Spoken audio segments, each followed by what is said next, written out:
আলহামদুলিল্লাহ, প্রথম রমজানের প্রথম ইফতারটা বাপের বাড়িতেই করছি, বাবা মা সহ সবার সাথে করে। ইফতারিতে যত কিছুই থাকুক না কেন, ভাজা পোড়া ছাড়া যেন একদমই জমে না, তাই না? ভাজা পোড়ার মধ্যে সব থেকে বেশি ডিমের চপ আর পাঁপড় খেতে অনেক বেশি ভালো লাগে। আর আজকে সব থেকে বেশি মজা হয়েছিল ডিমের চপ খেতে।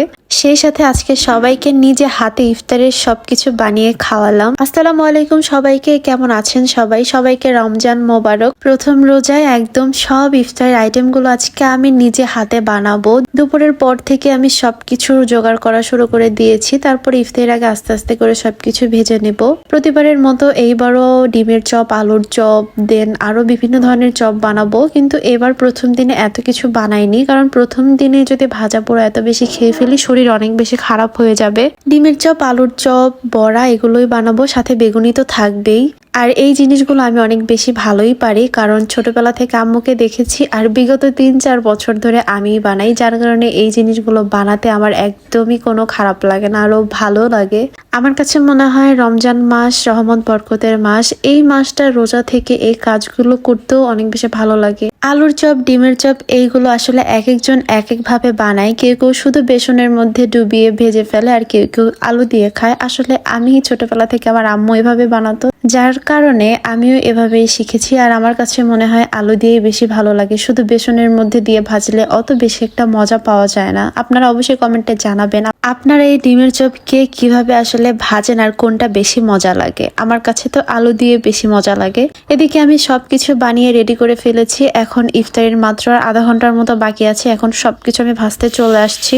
ভাজার সময় এত সুন্দর কালার আসতেছিল আর এত সুন্দর ঘ্রাণ বের হচ্ছিল, আমার মনে হচ্ছিল আমি এখনই খেয়ে ফেলি। রোজা থেকে এইরকম অনেকবারই মনে হয়। প্রথম দিন তো আমি মনের ভুলে পানিও খাইতে চলে গেছিলাম, পরে মনে হয় সাল্লাহ আমি তো আজকে রোজা। ছোটবেলায় রোজা থেকে তো শুধু শুয়ে থাকতাম, আর এখন রোজা থেকে কাজও করি, তেমন কোনো একটা কষ্ট লাগে না। আর আগে মনে হতো যে শুয়ে থাকতো আমার অনেক বেশি কষ্ট হয়। মেয়ে মানুষের জীবন আসলে এক এক সময় এক এক রকম হয়ে যায়। বাপের বাড়িতে আসলে আগে পায়ের উপর পা তুলে 3 বেলা খেতাম, আর এখন আসলে আম্মু অসুস্থ থাকার কারণে প্রায় দায়িত্বটা আমি নিয়ে ফেলেছি। কারণ আম্মু যেহেতু অসুস্থ, এই কাজগুলো আমার উপরেই চলে আসে। এখন করতে বেশ ভালোই লাগে, কারণ এখন সংসার সামলাতে শিখে গেছি, যার কারণে এখন মনে হয় আমি যেহেতু সবকিছু পারি, আম্মুকে কেন শুধু শুধু কষ্ট করাবো। আসলে আগে এই জিনিসটা বুঝতাম না, আগে বুঝলে হয়তো আরো অনেক আগে থেকে আম্মুকে সাহায্য করতাম। যাই হোক, এখন যেহেতু পারি তাই এখন চেষ্টা করব আম্মুকে রেস্ট দিয়ে আমি সবকিছু করব।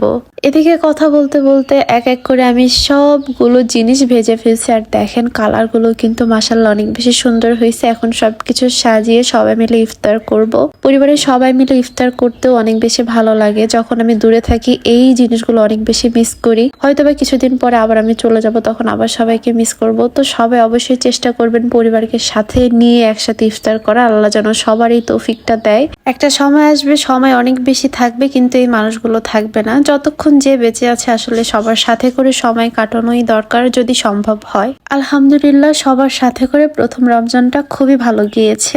আজকের মতো এতটুকুই। সবাই ভালো থাকবেন। আল্লাহ হাফিজ।